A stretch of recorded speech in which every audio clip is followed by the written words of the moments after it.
Dealers are losing because they sound just like everyone else. The next time someone buys a car, they're choosing you as much as they are choosing the vehicle. In a lot of cases, it's the vehicle itself is just a collection of features. They all mostly look the same. Loyalty to a brand doesn't exist the same way it did, 20, 40 years ago. And what they're really choosing is you.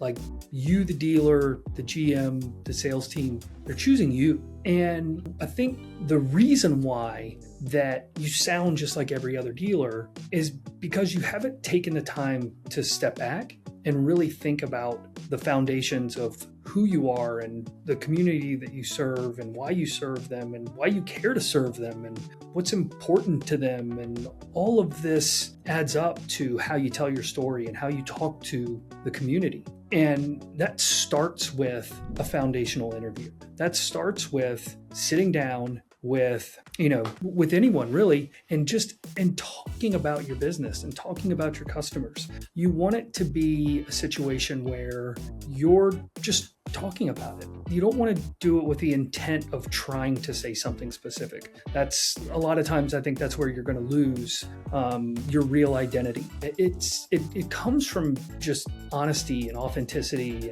and emotion. And if you don't take the time to sit down and have that proper conversation and record it and transcribe it and all those elements, then you're going to miss the fine details of really what it is that makes you special and your philosophy and your principles and who you are as a person, especially from an ownership and a GM level. Like who you are as a person is going to dictate how people treat one another in a dealership and the processes that you put in place and the way that you do business. And so it's not about someone else's efficient way to do things. It's about your way to do things and about telling your own story. And it starts with your own personal foundation. And I would challenge every single automotive dealership this year to sit down and say, who are we and why does that matter? And what defines us as a person?